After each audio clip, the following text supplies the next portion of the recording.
کرنے کے لیے یہاں کشمیر سے بہت سارے لوگ سوشل میڈیا کے ذریعے پیغامات پہنچاتے ہیں کہ ہم توبہ کرتے ہیں لیکن توبہ پر استقامت حاصل نہیں ہوتی. تو آج کی اس بزم میں 4 نسخے یاد کر لیجئے توبہ پر استقامت حاصل کرنے کے. توبہ ٹوٹ جاتی ہے لیکن ان اللہ کے ولیوں کی بارگاہ میں توبہ پر استقامت حاصل کرنے کا پریکٹیکل طریقہ گیا ہے. پہلا نقطہ یاد کر لیجئے جس پر آج الحمدللہ وہ نوجوان جو برطانیہ میں غیر مسلم تھے، عیسائی تھے، ایتھیسٹ تھے، شرابی تھے، شراب کی عادت سے نجات حاصل کرنے کی کوشش کرتے تھے لیکن استقامت نہیں ملتی تھی، آج ان 4 نسخوں پر عمل کر کے اللہ جل وعلا نے ان 9 مسلموں کو عشق مصطفیٰ کی شراب پلا دی ہے. سبحان اللہ. آقا کے پیار کی شراب جسے مل جائے وہ اس دنیا کی شراب کا پھر نشہ نہیں کرتا. پہلا نسخہ کیا ہے؟ سب سے پہلا نسخہ یاد رکھیے، بری صحبت سے بچنا. اگر آپ گناہوں سے بچنا چاہتے ہیں پہلا کام، اگر آپ بار بار توبہ کرتے ہیں پھر ٹوٹ جاتی ہے، پھر کرتے ہیں، پھر ایک وقت آتا ہے آپ سوچتے ہیں یار اس توبہ پر استقامت حاصل کرنا ممکن ہی نہیں، یہ پاسبل نہیں. بہت سارے لوگ یہ سمجھتے ہیں یہ پاسبل ہی نہیں، یہ ممکن ہی نہیں ہے. لوگ یہ مولوی لوگ کہتے ہیں، کچھ مبلغ لوگ کہتے ہیں، لیکن توبہ کرتے ہیں لیکن استقامت حاصل کرنا ممکن نہیں ہے. یہ ماضی میں لوگ ہوتے تھے، اللہ کے پیارے ہوا کرتے تھے، اللہ کے ولی ہوتے ہوں گے، لیکن اس دور میں فحاشی اور یعنی میڈیا، پورنوگرافی، موویز یہ دیکھ کر ہم کیسے توبہ کر سکتے ہیں؟ تو یاد رکھیے پہلا کام، اگر آپ واقعی توبہ پر استقامت حاصل کرنا چاہتے ہیں تو یہ پہلا نسخہ یاد رکھیں، اسے ازبر کر لیں، زبانی یاد کر لیں. آپ اپنے آپ کو دھوکہ دے رہے ہیں. اگر کسی شرابی کے ساتھ آپ کی صحبت ہے، اس محفل میں آ کر آپ توبہ کرتے ہیں اور سمجھتے ہیں کہ اس کے ساتھ صحبت آپ کی رہے گی اور آپ توبہ پر قائم رہیں گے، توبہ پر استقامت حاصل کرنا ناممکن ہے. سب سے پہلا کام بری صحبت سے بچنا اور اللہ کے پیاروں کی صحبت اختیار کرنا. یہ پہلا نسخہ. بری صحبت فقط لوگ نہیں ہے، دور حاضر میں بری صحبت ٹی وی بھی ہے، میڈیا بھی ہے، انٹرنیٹ بھی ہے. سب سے پہلا کام آپ کو اپنے انٹرنیٹ کو یا تو بالکل ڈسکنیکٹ کر دیں، ختم کر دیں کچھ عرصے کے.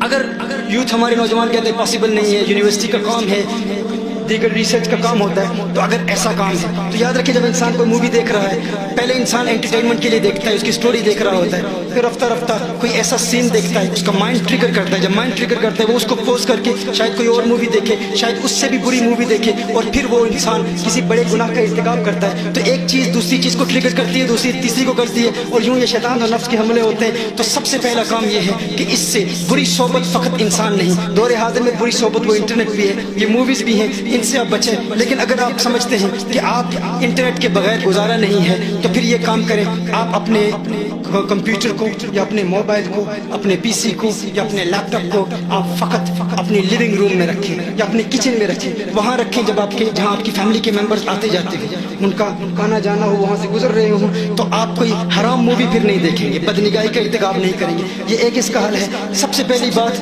بری صحبت سے بچنا. دوسرا اہم مسئلہ وہ یہ ہے کہ اپنے نفس کے خلاف کچھ نہ کچھ ہر روز کریں. یہ بہت اہم ہے. ہر روز اپنے نفس کے خلاف. ہماری تحریک کنز الہدیٰ کے منہج میں ایک یہ عمل ہے کہ آغاز کیا جاتا ہے ہر روز ایک کام اپنے نفس کے خلاف کریں. دیکھیے آپ گھر میں آئے ہیں، آپ تھکے ہوئے ہیں، آپ چاہتے ہیں کہ آپ فوراً لیٹ جائیں، آپ ریسٹ کرنا چاہتے ہیں، لیٹنا چاہتے ہیں، آپ کا نفس چاہتا ہے کہ آپ آرام کریں. آپ کہیں ابھی میں نہیں آرام کرتا، ابھی نہیں لیٹتا، میں 1 گھنٹے کے بعد لیٹ جاؤں گا. یعنی گناہوں سے بچنے کے ساتھ ساتھ مباح کاموں سے بھی بچیں.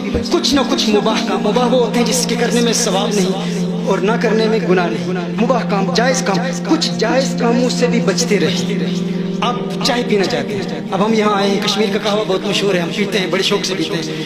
آپ چاہتے ہیں کہ وہ کشمیر کا وہ جو خاص جو قہوہ ہوتا ہے وہ پینا چاہتے ہیں، لیکن کہیں جائز ہے، پینے میں کوئی حرج نہیں ہے نفس میں تیری ہر بات کو کیوں مانوں، آج نہیں پیوں گا، کل پیوں گا.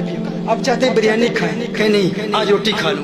کچھ نہ کچھ اپنے نفس کے خلاف اگر ہم کرتے رہیں گے اس سے ہمارے نفس لوامہ کو تقویت ملے گی، نفس ہمارا قابو میں آئے گا. ہمارا پریکٹیکل میتھڈ اس میں یہ ہے کہ ہر روز ایک کام ہم کرتے ہیں 7 دنوں کے لیے. پہلے 7 دنوں کے لیے ہر روز آپ کے دوست آپ کے گھر پہ آتے ہیں، دروازے پر دستک دیتے ہیں، اور چلو باہر آؤٹنگ پر چلتے ہیں، ہم گھومنے پھرنے کے لیے چلتے ہیں، سیر کرنے کے لیے چلتے ہیں. آپ کے دوست آپ کو سیر پر لے جانا چاہتے ہیں، اب جانا مباح ہے لیکن کہیں کیوں ہے نفس تیری ہر بات کو مانوں، ہر بات کو مانوں، میں نے تجھے اتنا آزاد چھوڑا ہوا ہے، تو جو کہتا ہے میں اس پر عمل کرتا ہوں. تو نفس کے خلاف کریں گے تو نفس کو قابو میں کرنے میں کامیاب ہو جائیں گے. تو آپ کہیں آج میں اپنے دوستوں کے ساتھ باہر نہیں جاتا، آج اپنے نفس کی بات نہیں مانوں گا. ہر روز ابتدا میں ایک مباح کام سے بچتے رہے 7 دنوں کے لیے. 7 دنوں کے بعد ہر روز 2 مباح کاموں سے بچیں. دوسرے ہفتے تیسرے ہفتے ہر روز 3 مباح کاموں سے بچیں، جائز کاموں سے، جو ناجائز نہیں ہے جائز ہیں. لیکن چونکہ آپ کا نفس وہ کرنا چاہتا ہے آپ اس کے خلاف کریں. 6 ہفتے جب گزر جائیں گے تو آپ محسوس کریں گے کہ ہر روز آپ 6 مباح کاموں سے بچ رہے ہیں. ہر روز 6 مباح جائز کاموں سے آپ بچ رہے ہیں. آپ رفتہ رفتہ اپنے دل میں ایک نورانیت اور روحانیت محسوس کریں گے. آپ محسوس کریں گے اب جب نماز کے لیے میں جاگنا چاہتا ہوں شیطان مجھے لوریاں سناتا ہے, کہتا ہے سو جا تھوڑی اور نیند کر لے, لیکن اب میرے اندر اتنی طاقت پیدا ہو چکی ہے جب میں مباح کاموں سے بچنے میں کامیاب ہو گیا ہوں تو حرام کاموں سے اب خود بخود بچنا شروع کر دیں گے. آپ میں وہ طاقت پیدا ہو جائے گی. ہمارا المیہ یہ ہے کہ ہم کہتے ہیں بھائی جو جائز ہے وہ تو کرتے رہیں, جو نفس کہتا ہے ہم کرتے رہتے ہیں, نفس کی ہم مکمل طور پر اطاعت کرتے ہیں, نفس کی مخالفت کی عادت بنا لیں. آپ دیکھیں گے, یاد رکھیے حرام سے بچنا کوئی آسان کام نہیں ہے. حرام سے بچنا, بہت سارے لوگ محافل میں جاتے ہیں آج کے بعد میں کوئی گناہ نہیں کروں گا انشاءاللہ, ذکر کی محفل میں جاتے ہیں اور پھر دعا ہوتی ہے, رکت انگیز دعا میں جاتے ہیں, دعا کرتے ہیں, پھر سارے اعلانیہ کہتے ہیں, پھر دوسرے دن غیبت پھر بھی ہو رہی ہے, داڑھی رکھ لی, جبہ پہن لیا, امامہ پہن لیا, سب کچھ کر لیا, لیکن پھر بھی گناہوں کا ارتکاب ہو رہا ہے. وہ شخص جانتا ہے کہ میرے اندر کمزوری ہے, میری وہ روحانی فورسز, وہ اسپرچل فورسز در حقیقت مر چکی ہے, ان کو زندہ کرنا, ان کا احیاء ضروری ہے. ان کے احیاء کے لیے یہ عمل, آپ دوسرا عمل کہ ہر روز کسی نہ کسی مباح کام سے بچتے رہیں. 6 ہفتوں میں آپ دیکھیں گے کہ کم از کم ہر روز آپ 6 جائز کاموں سے بچ رہے ہوں گے. پھر شیطان کہے گا فلاں حسین لڑکی بازار میں گھوم رہی ہے, اس کی طرف نظر اٹھا, تو آپ کے دل میں آپ محسوس کریں گے کہ جو واقعات آپ بزرگوں کی کتابوں میں پڑھتے ہیں, اولیاء اللہ کے حوالے سے اولیاء اللہ کی کتابوں میں پڑھتے ہیں, وہی کیفیات آپ اپنے اندر محسوس کرنا شروع کر دیں گے. رفتہ رفتہ وہی کیفیات محسوس ہونا شروع ہو جائیں گی. تو پہلا عمل کیا ہے؟ بری صحبت سے بچنا. بری صحبت فقط انسان نہیں, انٹرنیٹ بھی ہے, میڈیا بھی ہے, اور اس کا حل بھی میں نے پیش کر دیا. دوسری بات یہ ہے کہ کچھ نہ کچھ مباح کاموں سے بھی بچتے رہے. نفس کی خلاف ورزی بہت بڑا عمل ہے, یہ بہت بڑی طاقت ہے. تیسرا کام, اس دوران اگر گناہ ہو جائے, اگر کوئی گناہ ہو جائے, نماز قضا ہو جائے, اگر جھوٹ بولیں, غیبت کریں, کوئی ایسا گناہ ہو جائے تو ایک کام لازمی کرنا ہے. یہ پختہ ارادہ کر لیں, فل ڈیڈیکیشن کے ساتھ, with a complete commitment, make a firm intention from the depths of your heart that you will act upon this. Each and every one of you, from this day forth, if any sin is committed, کوئی بھی گناہ ہو جائے تو ہم نے 4 رکعتیں پڑھنی, فوراً 4 رکعتیں پڑھنی, 2 رکعتیں توبہ کی, 2 شکرانے کہ مجھ سے گناہ ہو, کیونکہ ہم انسان ہیں, گناہ تو انسان سے ہو سکتا ہے, کسی وقت بھی گناہ ہو سکتا ہے, لیکن گناہ کے بعد ہمارا رد عمل کیا ہونا چاہیے, ہمارا ریاکشن کیا ہونا چاہیے. ہمارا ریاکشن یہ ہے, اگر گناہ کا ارتکاب ہو گیا تو گناہ کے بعد ہم توبہ میں تاخیر نہیں کریں گے.